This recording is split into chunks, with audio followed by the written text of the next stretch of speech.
30. We're going to go ahead and get started. So I will call this meeting to order, and let's do the Pledge of Allegiance. I pledge allegiance to the flag of the United States of America and to the republic for which it stands, one nation, under God, indivisible, with liberty and justice for all. All right, we will do introductions. Mrs. Bigley. Jessica Bigley.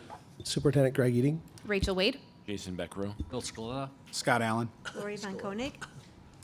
Thank you, everyone, for coming to this exciting meeting. So glad to see so many people here. Approval of the agenda. Board members, I hope you've had a chance to just look over the agenda. If everyone is good with it, I would accept a motion to approve. So moved. Support. All those in favor? Aye. Any opposed? Any abstentions? Wonderful. Moving on to the consent action items. Included in this section are the minutes from our May 20th meeting, the financial statements and bills that the Facilities and Finance Committee reviewed last week, the district calendar, the parent and staff calendars for the 24-25 school year, some information around professional development and scheduling of that, and then approval of our annual MHSAA membership. So any questions about any of the consent action items? If not, I would accept a motion to approve. So moved. Support. And this is a roll call vote. So Mrs. Von Koenig? Aye. Mr. Allen? Aye. Mr. Scaletta? Aye. Dr. Beckrow? Aye. Mrs. Bigley? Aye. And I vote aye. Moving on to our superintendent's informational report. Sure. We had a busy month with high school graduation, which was on Thursday, the 23rd of May at the football stadium.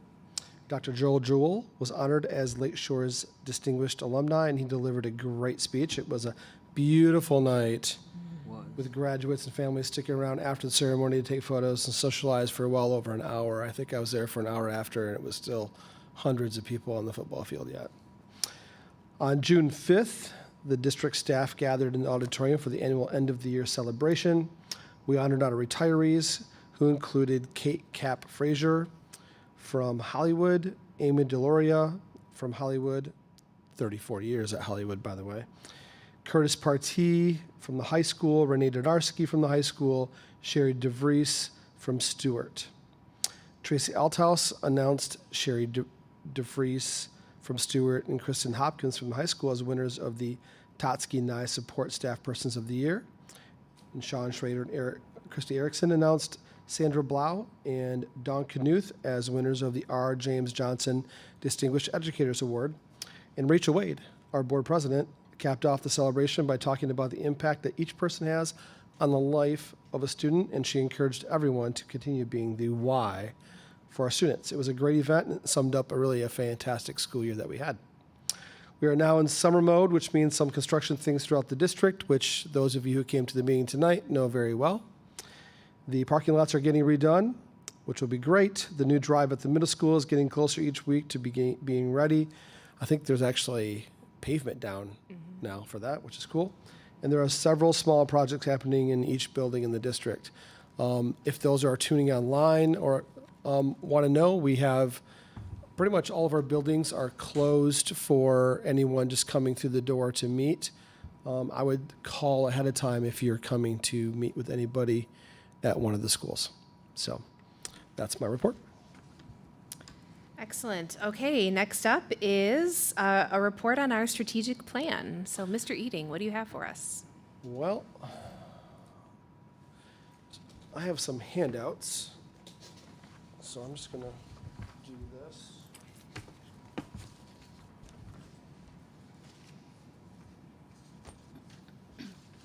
Take one and pass it if you don't mind.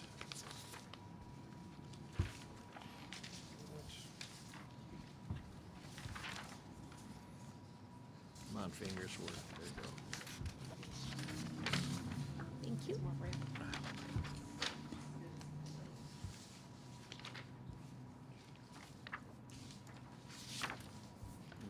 A little bit redundant, but you'll get the idea. One more. One more?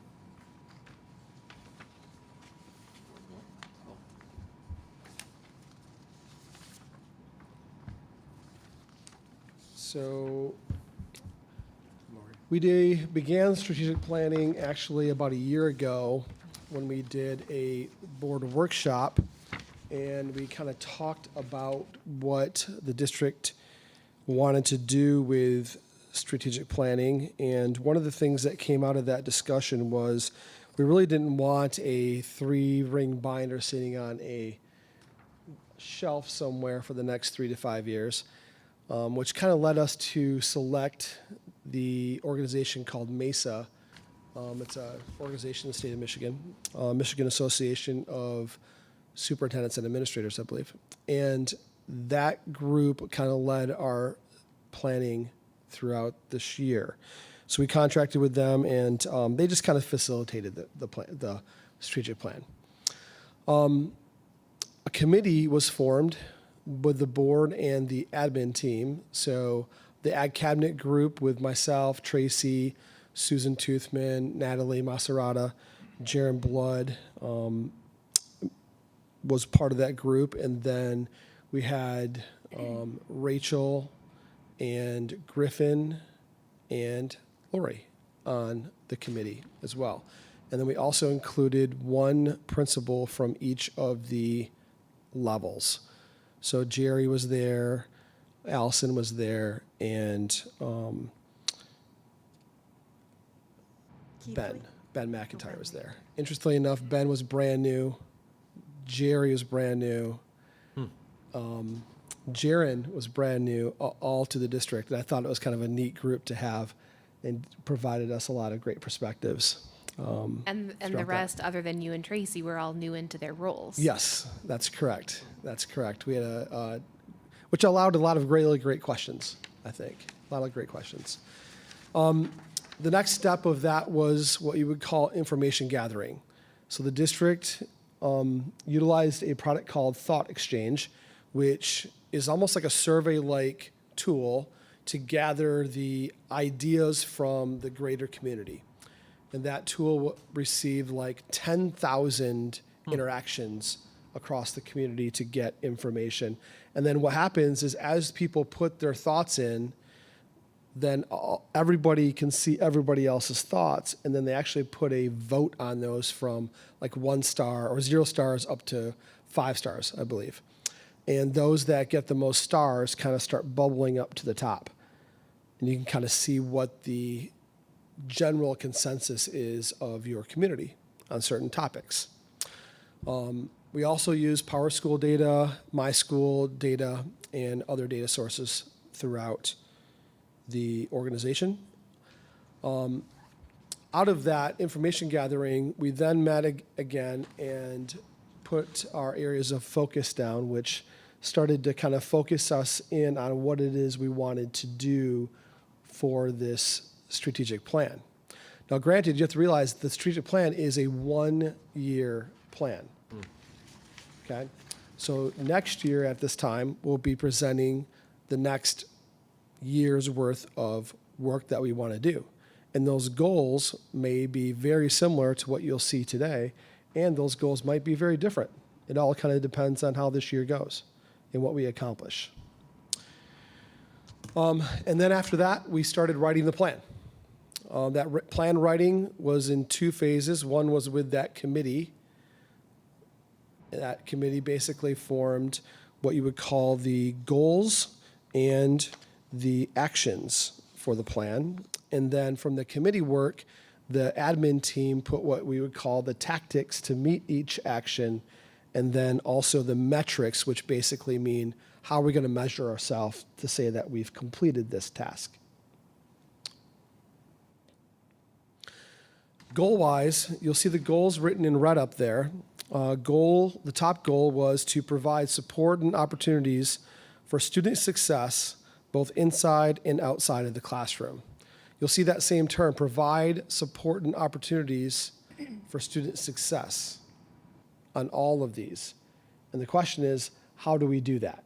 We want to continue to focus this plan on student success. That's always going to be the idea.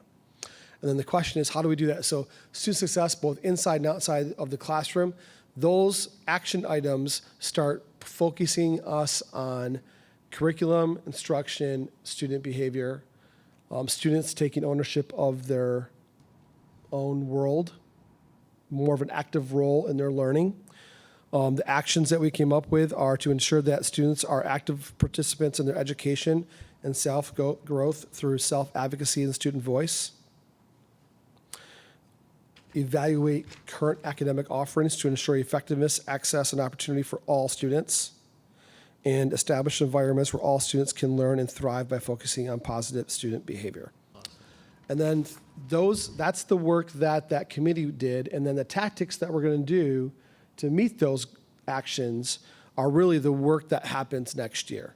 So for example, in the area of self-growth and self-advocacy, we're going to develop and implement a system where students set and monitor goals related to their academic behavior and social success. And then also implement a student leadership teams in each building. That student leadership idea is something that is happening already in a couple of the buildings, but it's something that we thought was worthwhile for really every building. In terms of evaluating current academic offerings, we'll be doing elementary is going to implement the Wonders reading curriculum. The high school and middle school complete common assessments for each curricular area. And then we're going to create a matrix of experiences and outcomes for each grade level to ensure access and opportunities for all students. That sounds kind of wordy, but what that idea is that we can start looking at our elementaries and specifically ensure that our students in each grade level have similar experiences across the board. And then that those experiences ratchet up from elementary to middle school to high school. Goal number 2, in terms of staffing, this is all about Hold trying on, you to. didn't talk about the positive student behavior action. Oh, I missed that one? Yeah. I'm so sorry. That's right. So the last action was establishing environments where all students can learn and thrive by focusing on positive student behavior. And the 2 tactics that we came up with are each building will establish a positive behavior intervention team. The term we use is PBIS team. And then each building will establish a matrix of positive behavior outcomes for, within each area of their building. And I can talk about that briefly. There are some buildings that we have which are doing a pretty fabulous job at that. Stewart comes to mind. They have a whole matrix of behavior and areas already covered, where other buildings don't do that yet and haven't established a PBIS team. So again, a lot of this work is trying to level the playing field and try and ensure that our buildings are operating it's not micromanaging. What it is providing equal opportunity for students, is the idea. Other questions?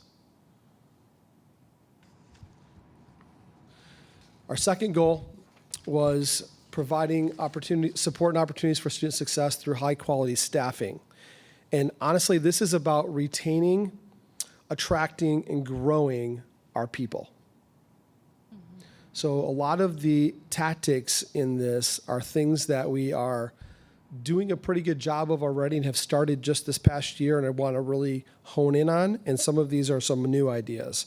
So for example, in the area of retaining the best people through a culture of recognition, appreciation, and support, we want to have a staff recognition program. That would be something we're started already this past year. So building on that. Conducting regular staff surveys on workplace satisfaction. Our first one we did this past December. Something we want to continue to foster and develop to create a culture that is, that our people can really thrive in. Providing access to staff wellness program. That's kind of a new idea. Create an annual staff appreciation week. So we have teacher appreciation week. Why don't we make a full staff appreciation week where we can identify and focus on all staff that week? Establish an employee of the month program. Very similar to something we're doing already with the best of the best idea. And then invite community members into buildings for events. That's kind of our connection to the community. So we can post highlights about what we're doing within our buildings and people from outside the community can start seeing all the great things that we're doing. We did a LEF event last year where we invited people into our building to look at like the CTE program and our performing arts programs, and we got so much positives out of that people were like, I did not believe all the things you're doing with kids right now. And that's true across the entire district, so why not pull more people in and have that same momentum going across all of our buildings. The second action is to attract the best people through providing competitive compensation and benefits. And this has to do with doing market analysis on where we're at right now with compensation and benefits, developing marketing materials that take what we do have and throw it out there so people really know, like when we go and do interviews, people can walk away with a product that says, oh, I know exactly what I'm going to be paid and how the district benefit structure is set. And then develop and implement a recruitment campaign. So what that means is to behold yet, but that's something we really want to focus on this next year, is recruiting the very best people out there. And then the last action here is to grow the best people through high quality professional development, mentoring, and opportunities for collaboration. We started this past year a really great mentoring program for our teachers. We want to continue that program and move it forward and ratchet it up a notch. Provide opportunities for staff to attend high quality professional development. Provide an opportunity for staff to attend training focused on PLCs, professional learning communities. And then publicize grants through our foundation and other resources for staff to attain funding for attending conferences. That's something that we really have done a great job of, and we want to continue to do a great job of. We have a great resource that through our foundation that has helped us with a lot of professional development over the years. And then the third goal would be to provide support and opportunities for student success by developing stronger connections across the community. That was something that rang through the thought exchange quite loudly, is, hey, we want to be part of what you're doing as a district, and we need to develop better ties with the community and the district across the board. You might even saw in goal number 2, that idea of bringing the community in to see what we're doing. That's part of that tie that we want to continue with. So the first action is strengthening communication within the district by maintaining a newsletter for staff that we already have started, expanding the district pulse to include departments on a rotating basis, and creating a resource hub for all staff that includes helpful resources and information such as calendars, org charts, handouts explaining initiatives, things like that. So there's a one-stop shop for our staff on the website to find information. And then the second would be to strengthen communication with the wider community. One idea for that would be to increase social media engagement. And a lot of that can be done through more video use, online video use within social media. You get a lot more engagement with online video usage. Second is to implement community parent education nights. So the metric on that, by the way, is each building will implement an education night that invites parents and community members at least once within a school year. Perfect. And then the third is the board and administration team will host community forums focused on specific topics for the community to attend. We want to do at least 2 of those per school year. Yep. So those are the 3 goals and kind of the marching orders for the admin team and myself for the next year. And to be honest with you, I think it's quite a bit of work, but I'm pretty excited about having the focus. So what questions might you have? Pretty thorough. Material-wise, so what you have in front of you is really the black and white plan that was just kind of talked about. And then I also have the plan in more of a spreadsheet format. And what we would like to do is post something similar to this on the website, maybe even this, where we can show people the progress of our goals and our tactics. So there's things like, I think I actually have a slide that shows this. Yeah, here we go. So this dashboard example shows you a little bit about what I'm talking about. And it's a key at the top is, like if it's red, it's not started yet. If it's gray, it's in progress. If it's black, it's complete. So we can put that together across all of these items throughout the plan. And we can show that to the public and keep posting it on an ongoing basis. Next steps. I think I had that earlier. Can you hit the back button on my computer?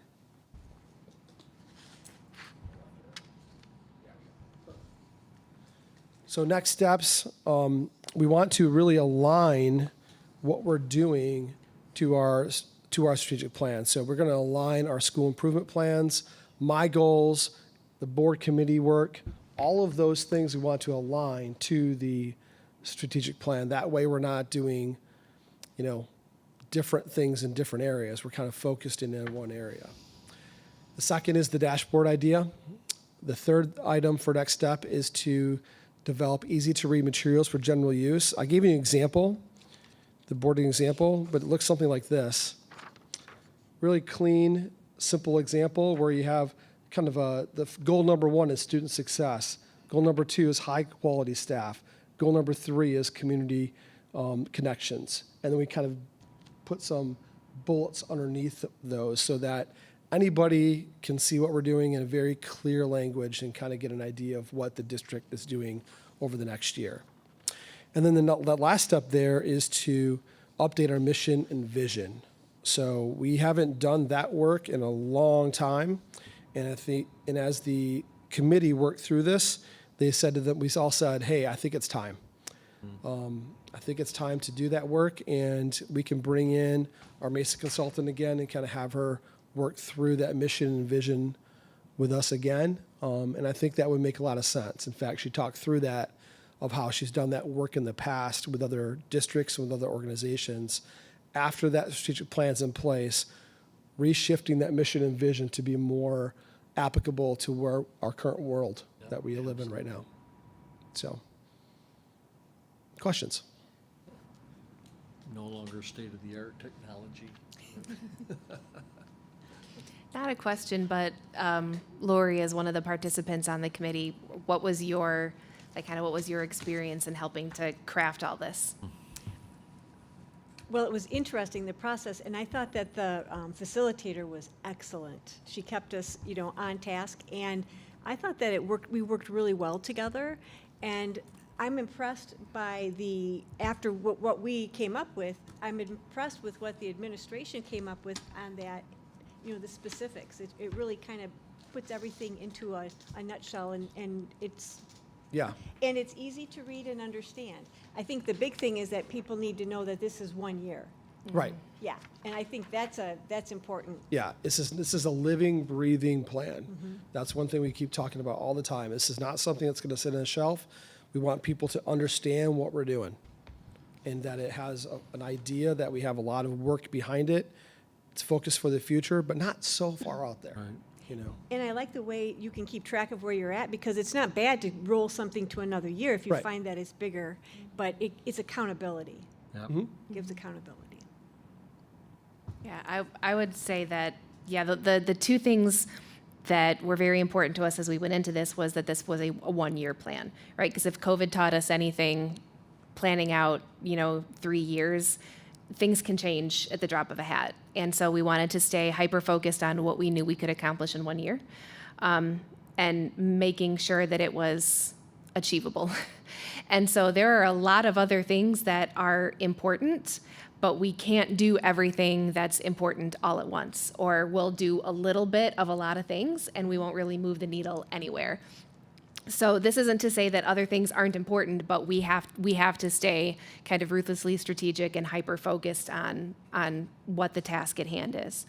And every word in these goals and these actions were meticulously picked apart, sometimes by me. So I apologize to everyone who was a part of the process and would get annoyed when I was asking about, is this the right word? Is that the right word? But I add that to say that this was all very intentional, and there was just a ton of thought put into everything in this plan from the administration side, from the board side. I was really impressed, to your point, Lori, how everyone worked together and played off of each other. And we weren't afraid to question each other and push each other and challenge each other, but then come up with something that we all knew was something that we could be proud of and that is going to do the best we can for our kids, because that was always the focus. So, any other comments you want to add to that, Greg? I don't think so. I'm excited to see how this unfolds this year. On a personal note, it's been, and I talk about this often, is when you have a highly effective team. I feel like we have a really highly effective team right now. It's actually a lot of work to keep them focused on something because they always want to move, you know. And so I'm excited that we have a plan in place that kind of does that work for me a little bit. So, you know, I could always say it's not in this year's plan. Maybe it's in next year's plan. It becomes that litmus test for when someone brings something up, like, well, okay, let's note that, but this is what we've all agreed that we're focusing on for Right. this next year. Right. Yeah. And we're not going to be going through the entire process again next year. We're going to be going through the process of evaluating the current spot where we're at, maybe redirecting some of those action steps, and definitely putting together new tactics of how we're going to meet those actions. So, Yeah. all right. I'm going to leave some of these materials on the seat over here. If anybody wants them, they're open. So I know there's a couple of community members here, and the admin team, I think, has seen all this stuff already. Okay. Did any other board members have any other comments or questions on the strategic plan? I'll just say thank you to everybody that took part in it, and, you know, kind of seeing this all come together. It looks like there's a really good balance between, you know, kind of taking the things that we've done really well as a district and have implemented over the last year, but also tackling some of those harder things that we know are some sticking points and some things like that, and trying to set those goals. So I think that's a really nice balance to get done in the next year. So, you know, congratulations to all you guys. It's a very well thought out process, and I think it has that good balance to it. Thank you. Yeah. All right. Then moving on to our Board of Education reports. Administrative Affairs. Mrs. Von Koenig, would you share that report, please? The Administrative Affairs Committee met on Tuesday, May 28th. Present at the meeting were Griffin Ott, Jessica Bigley, Susan Toothman, Greg Eating, and Lori Von Koenig. The committee discussed several staffing situations throughout the district, the current contract negotiations, and upcoming postings for positions. Thank you. And Mrs. Bigley, would you read the Facilities and Finance Committee report, please? On Thursday, June 13th, the Facilities and Finance Committee met, consisting of Rachel Wade, Tracy Althouse, Greg Eating, and Jessica Bigley. Discussed items include the following: updates to the superintendent's contract that includes new language that is required by the state, as well as an overall contract update. We are recommending this contract to be approved at the board meeting. Tracy presented monthly statements as well as the 2024 tax levy, the 2023-24 budget modification number 4, and the 2024-25 preliminary budget. The levy and budgets were presented prior to the board meeting tonight. We are asking that they are approved at the board meeting.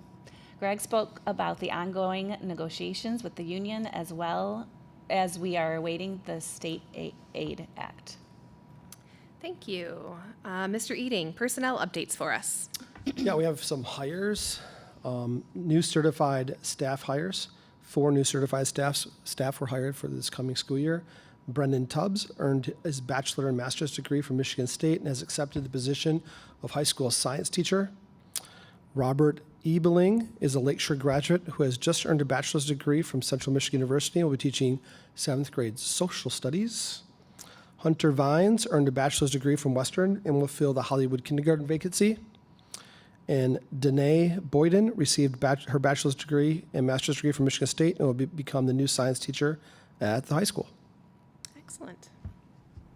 Brendan Tubbs, wasn't he a Lakeshore grad also? Yes, All of us remember. Yes. there we that's go. right. Wasn't in his resume, apparently. Sorry. Should have been. He was a tuba player. Ah, You would always remember the obviously tuba he did players. not want to put that in there. The only thing worse would have been a trombone player, I tell you. Board members, any questions? If not, I would accept a motion to approve. So moved. Support? All those in favor? Aye. Any opposed? Any abstentions? On a similar note related to personnel, I had commented to Greg that at the closing meeting of the year, was it last week? Whenever it was. 2 weeks ago. We didn't have very many retirements this year, which is, I mean, with everything you hear about retirements all over the place, that was nice to see. And people might like teaching right now here. Yeah, That's right. why wouldn't they? I don't know. Approve some overnight trips. What do we have, Mr. Eating? Yeah, we have a freshman Mass Science Center trip to Sutton's Bay, where high school teacher Jill McNadamy is requesting permission for the freshman Math and Science Center students to take an overnight field trip to Sutton's Bay on Monday, September 30th through Tuesday, October 1. They'll spend Monday at the Platte River State Fish Hatchery and at Sleeping Bear Dunes, where students will collect data for their geometry project and do some biology-related activities. They'll spend the night at the Inland Seas dorms in Sutton's Bay to go out to the Inland Seas schooner on Tuesday morning. The students will participate in scientific research aboard the boat, which they will bring back to the classroom to analyze, draw conclusions, and share. Excellent. Board members, any questions? That's a great trip. I've been on it before, so. We stayed at the Leelanau School, which is now the most expensive private school in the country. So, no, $34,000 a year. Ooh. So I see they're staying in a different place. Yeah, it's a So I bummer. move we support that trip. Support. All those in favor? Aye. Any opposed? Any abstentions? All right, one more. International Club Advisors, Daniel Plichta and Amy Hurdle, are requesting to take a group of high school students on a 10-day trip to Spain and France in June 2025 for a hands-on educational experience. A letter with more details is included in the board packet, along with photos from the last 15 years of traveling. And would that be June after the school year's done? That would be, I'm thinking June after the school year's done. Yep. Said that in their note. Did it? Okay, thank you. Board members, any questions? If not, I would accept a motion to approve. So moved. Support. All those in favor? Aye. Any opposed? Any abstentions? Also, just so you know, I had a meeting today with Mr. Holgren, and there's some discussion on another sister exchange, and this might be a possibility of developing a new relationship with a school in another country for another sister exchange program. So, Nice. just FYI. Extend the family. Just wanted to put that in the back of your mind. Okay, budget modification, final budget modification, and the proposed budget. Mr. Eating. Yes. Tracy reviewed the preliminary budget modification for this current year, the 23-24 school year, and the proposed budget for next year, the 24-25 school year, during tonight's budget hearing. We recommend that both budgets and the appropriate resolution be adopted as presented. Board members, any questions related to the final budget modification or the proposed budget for the next school year? If not, I would accept a motion to approve. So moved. Support. And this is a roll call vote. So Mrs. Von Koenig, Aye. Mr. Allen, Aye. Mr. Scaletta, Aye. Dr. Beckrow, Aye. Mrs. Bigley, Aye. and I vote aye. And then to certify the 2024 tax levy, included is the L4029 from Chief Financial Officer Tracy Altos that describes the tax levy discussed in the budget hearing tonight. The tax levy includes 1.87 mils for the 2013 bond, 18 mils for the operating fund, non-homestead, 1.4726 mils for the building and site sinking fund, and 0.93 mils for the 2023 bond. We recommend that the tax levy be approved as presented. Any questions? If not, I would accept a motion to approve. So moved. Support. And this is another roll call vote. So Mrs. Von Koenig, Aye. Mr. Allen, Aye. Mr. Scaletta, Aye. Dr. Beckrow, Aye. Mrs. Bigley, Aye. and I vote aye. All right, did we have anyone sign up for public comment this evening? We did not. We did not. All right, then our next order of business will be to go into closed session for the purpose of student disciplinary action and superintendent mid-year evaluation. So I would accept a motion to go into closed session for those purposes. So moved. Support. And this is another roll call vote, so Mrs. Von Koenig? Aye. Mr. Allen? Aye. Mr. Scaletta? Aye. Dr. Beckrow? Aye. Mrs. Bigley? Aye. And I vote aye.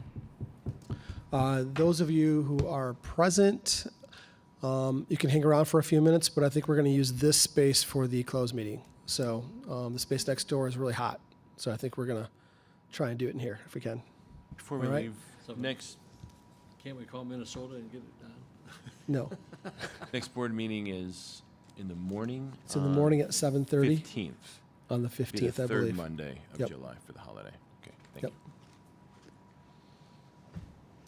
All right,